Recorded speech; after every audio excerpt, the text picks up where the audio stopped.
सलाम पाकिस्तान के साथ नाजरीन, मैं हूं आपका होस्ट अब्दुल कदीर। नाजरीन, आज हम फिर से मौजूद हैं हाजी बाबा साहब के पास। ख्वाबों के हवाले से बताते हैं, रूहानी इल्म रखते हैं और वज़ाइफ भी बताते हैं, मसलों का हाल भी बताते हैं।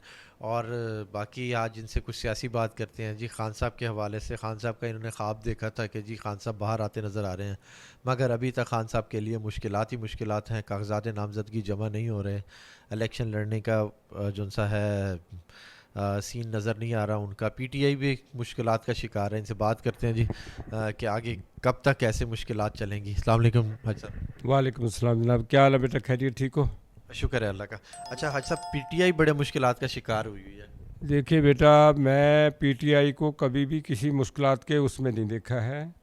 मेरा पीटीआई से कोई रिश्ता नहीं है, कोई मैं कोई इलेक्शन नहीं लड़ना है, मैं उस पार्टी का मेंबर नहीं हूँ। लेकिन अगर मैंने उसको मुश्किलात में देखा होता तो मैं आपको बताता। मैंने आज तो कुछ नहीं देखा है, लेकिन पिछले 3 दिन से लगातार मैं इमरान खान साहब को देख रहा हूँ। इमरान खान साहब बड़े अच्छे माहौल में जैसे यानी आ रहे हैं, और जैसे अवाम के साथ ऐसे चलते हैं बाहर, ऐसे आ रहे हैं। ठीक है नहीं, 3 दिन लगातार देखता रहा हूँ।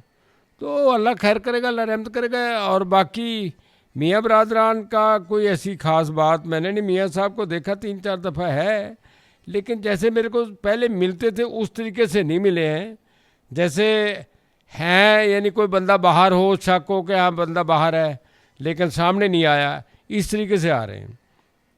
तो अच्छा हाजी साहब, जो आपने इमरान खान के हवाले से ख्वाब देखा है या कुछ देखा है उनको, तो वो पार्टी के साथ हैं या अकेले आ रहे हैं, जेल से बाहर हैं या जेल से बाहर आए हैं, जेल से बाहर आ रहे हैं। ठीक है नहीं बात जी। और ये 3 दिन आपने लगातार 3 दिन लगातार देखा, कोई ऐसी बात नहीं है बेटे जी उसमें। तो अब ये आपका ख्वाब अल्लाह करे जी जल्दी सच्चा हो जाए। जल्दी होगा, अल्लाह खैर शुक्र के। देखो जी, मैं बताता हूँ, अभी मुल्क में कोई इलेक्शन वाली किसी तरह की कोई गहमा गहमी या कोई हलचल या किसी तरह का जाना आना, मेरे पास लोग आते हैं, मैं भी उनसे पूछ लेता हूँ। तो लेकिन कोई ऐसी सूरत हाल मेरे को इलेक्शन के हवाले से नज़र नहीं आ रही है। और इलेक्शन होगा ही तभी जब इमरान खान पार्टी में मतलब सियासत की क़यादत करेगा, वरना इलेक्शन नहीं होगा, ये बात याद रखो। आप क्या कह रहे हैं कि इलेक्शन 8 फरवरी को जो होना है वो नहीं होगा? फिर 8 फरवरी की बात नहीं कर रहा हूँ, जब भी इलेक्शन होगा उसी टाइम होगा जब इमरान खान उसके साथ होगा, चाहे वो 8 फरवरी में हो या 8 फरवरी के अलावा हो। अगर इमरान खान की क़यादत अपनी पार्टी के साथ लेके वो नहीं चल रहा तो इलेक्शन सब लोग किसी का भी नहीं होगा, ये बात याद रखो। अच्छा जी, मियाँ बरादरान की बात करें तो मियाँ साहब माशाल्लाह से इंटरव्यू कर रहे हैं तमाम के, और कागजात नामजदगी भी साथ साथ जमा हो रहे हैं। मियाँ साहब ने NA 130 से फ़ैसला किया जी इलेक्शन लड़ने का, और उनके वहाँ से कागजात भी मंजूर हो गए हैं और वो इलेक्शन लड़ रहे हैं। भाई वो जहाँ से मर्जी करवाएं, जाहिर बात है उनको जो है ना, जो उनके साथ माहदे के मुताबिक उनके कागजात मंजूर होने भी चाहिए। ठीक है नहीं, तो वो हो गए हैं। लेकिन बहरहाल इलेक्शन तभी होगा, ये बात याद रखना कि बाहर से भी कुछ ऐसी बातें आ रही हैं गैर ममालिक से, जो मेरे को खुद महसूस भी हुई हैं कि इमरान खान इलेक्शन लड़ेगा तो इलेक्शन होंगे, वरना इलेक्शन नहीं होंगे। इमरान खान होगा तो इलेक्शन होंगे, बिल्कुल ये बात याद रखो। चलें जी, देखते हैं। अच्छा, बात करें शहबाज शरीफ और उनकी मरीम नवाज़ की और हमजा शहबाज की, इनके भी कागजात जमा हो गए हैं। तो उनके कागजात तो जमा होने थे ना, मैं उनके कागजात के बारे में कोई नहीं कहता हूँ। जब उनके केस उन्होंने ख़त्म करवा लिए हैं तो उनके कागजात तो जमा होने थे।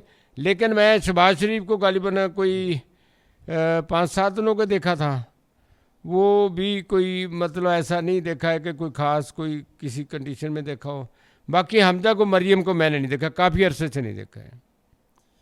हाँ, जब पहले इनका ये पंजाब का इलेक्शन था उस टाइम हमजा को और देखा। मरियम को जब इसके वालिद साहब बाहर से आए उस टाइम देखा कि जब वो 2 ट्रकों के साथ मियाँ साहब को निकाला गया तो मरियम मेरे पास खड़ी थी। नवाज शरीफ की शादी भी आपने देखी थी? हाँ, नवाज शरीफ की शादी भी जो है ना उसके ये तो खैर उसके बाद देखी है, अभी गालिबन को 15-20 दिन की बात है, ये शायद महीना हो गया होगा, इस दौरान में देखी कि नवाज शरीफ की शादी हुई है। अच्छा जब जरदारी साहब की बात करें तो जरदारी साहब बड़े खामोश हैं, कोई क्या करने वाले हैं वो? जरदारी साहब खामोश भी हैं दुनियादारी के लिहाज से। और जरदारी साहब आजकल, जरदारी साहब और मौलाना फजल रहमान साहब की तरफ से मेरे को तशवीश है कि ये दोनों को तो आजकल नज़र नहीं आ रहे, वरना ये कहीं ना कहीं नज़र आ ही जाते थे रात को। तो लेकिन आजकल दोनों को दो, जरदारी साहब और अपना मौलाना फजल रहमान साहब जनाब किबला नज़र नहीं आ रहे हैं। पता नहीं शायद क्या बात है, क्या है। अल्लाह इनके ऊपर रहम करे, करम करे। अल्लाह पूरे मुल्क के ऊपर रहम करे। अल्लाह पूरे मुल्क के दुश्मनों को तबाह बर्बाद करे। और जो मुल्क के मुखलिस लोग हैं, अल्लाह तबाला उनकी हिफाजत करे बेटा जी। अच्छा, तो जहांगीर तरीन साहब का क्या देख रहे हैं कि किस पार्टी के साथ जा रहे हैं, या कोई अच्छी अक्सरियत कोई लेंगे जहांगीर? नहीं, जहांगीर तरीन साहब की मैंने कुछ नहीं देखा है, ना अलीम खान साहब का कुछ देखा है। ठीक है नहीं बात जी। अगर कोई चीज़ देखी होती तो मैं उनको बता देता। मेरे को तो जाहिर पता, मेरे लिए वो मुखलिस आदमी है। और जो है ना, मेरा उनका कोई ऐसा वो नहीं है कि इख्तलाफात तो मेरे को किसी भी सियासी पार्टी से नहीं है। लेकिन दुआ यही है कि जो मुल्क का मुखलिस अल्लाह उसकी हिफाजत करे, और जो मुल्क का ज़ाहिरी बात नहीं दुश्मन अल्लाह उनको तबाह बर्बाद करे। आमीन जी।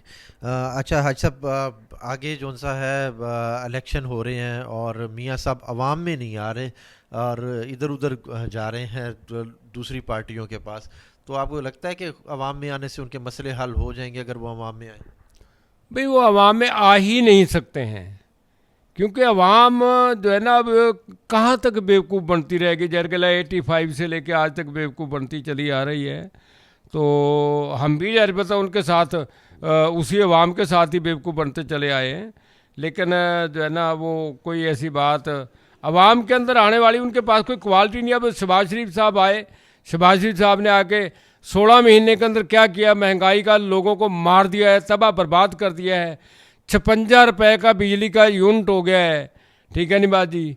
और बेटा कोई चीज़ कहीं नीचे नहीं आई, ऊपर ही जा रही है जो कुछ भी जा रही है। गैस भी महंगी जी, गैस तो खैर वो तो खैर है ही, पूरे मुल्क को गैस चढ़ा दिया इन्होंने। ठीक है नहीं बात जी। तो लेकिन कोई चीज़ ऐसी सस्ती कोई बता दे, शहबाज शरीफ अपने बच्चे के सर पे हाथ रख के बता दे कि मैंने फलां चीज़ अवाम के लिए ये की है। ठीक है नहीं बात जी। तो इस वजह से वो अवाम में कैसे आएगा जब उसके बड़े भाई ने जो है 16 महीने के अंदर लोगों का जूस निकाल दिया है, लोगों का बेड़ा गर्क कर दिया, तो वो कैसे अवाम के अंदर आए? ठीक है नहीं बात जी। अच्छा साहब, खान साहब का जो आपने ख्वाब देखा है, तो वो ख्वाब अल्लाह करे कब तक वो कहते हैं कि जी खान इसके साहब? बारे में जब तक मैं किसी चीज़ को नहीं देखता हूँ, मैं उसके बारे में जो चीज़ मैंने देखी है बता दी है। मेरे को अगर तारीख का बताया जाता अल्लाह की तरफ से तो मैं बिल्कुल आपको तारीख बताता। मेरे को तारीख का कोई नहीं बताएगा किसी के बारे में। नहीं जी, पीटीआई वालों के लिए अच्छा ख्वाब देखा है हज साहब ने कि खान साहब बाहर आ रहे हैं, और 3 दिन लगातार ये ख्वाब देखा है बिया। बाकी जो नवाज शरीफ साहब जब तक अवाम में नहीं आएंगे तब तक कैसे पता लगेगा जी अवाम उनके साथ है या नहीं है। और शहबाज शरीफ साहब ने इतनी महंगाई कर दी कि जी बेड़ा ही गर्क कर दिया हर बंदे का। देखें जी जरदारी साहब की खामोशी कब टूटती है, किस तरफ जाते हैं। बहुत शुक्रिया हाजी साहब। हाजी साहब दुआ करते हैं बस। जी बेटा, औज़ु बिल्लाहि मिनश शैतानिर रजीम, बिस्मिल्लाहिर रहमानिर रहीम, अल्हम्दुलिल्लाहि रब्बिल आलमीन, रहमानिर रहीम, मालिकि यौमिद्दीन, इय्याका नअबुदु व इय्याका नस्तईन, इहदिनस सिरातल मुस्तकीम, सिरातल लज़ीना अनअमता अलैहिम गैरिल मग़ज़ूबि अलैहिम वलज़्ज़ालिन, आमीन सुम्मा आमीन।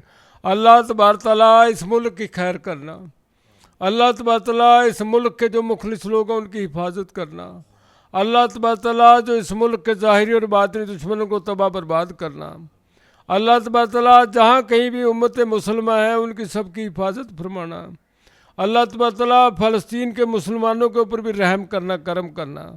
अल्लाह तबारक तआला मुसलमान जो हमारे आजकल बेटे में हैं, दीन ईमान से फारग हुए हुए हैं, अल्लाह तबारक तआला उनको सही ईमान पे आने की तौफीक इनात फरमाना। अल्लाह तबारक तआला मुसलमानों को सही हक और सच के लिए पाकिस्तान के लिए दुआ मांगने की तौफीक इनात फरमाना।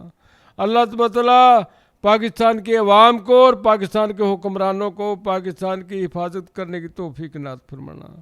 अल्लाह तबारक तआला जो पाकिस्तान के ज़ाहिरी और बातिनी दुश्मन उनको तबाह बर्बाद कर दे, और जो इसके मुखलिस आदमी हैं चाहे वो सड़क पे बैठा मोची, अल्लाह तबारक तआला उनकी हिफाजत फरमा दे। अल्लाह तबारक तआला जो बीमार हैं पूरी कायनात में सबको सेहत कुल्ली अता फरमा दे, जो बेरोज़गार हैं उनको रोज़गार से नवाज दे। अल्लाह तबारक तआला इस महंगाई के अजाब से गरीब आवाम को नजात दिला दे। अल्लाह तबारक तआला जो बे औलाद है उनको औलाद नरीना अता फरमा दे। अल्लाह तबारक तआला जो किसी ऐसी नागानी मुसीबत के अंदर फंसे हुए जिसका वो अपने लबों तक नहीं ला सकते, अल्लाह तबारक तआला उसके ऊपर रहम कर दे, करम कर दे, रहम कर दे, करम कर दे, रहम कर दे, करम कर दे। अल्लाहुम्मा सल्लि अला मुहम्मद व अला आली वसाबी इन्नका राहिमुल वदूद। आमीन। बहुत शुक्रिया जी। सलाम पाकिस्तान।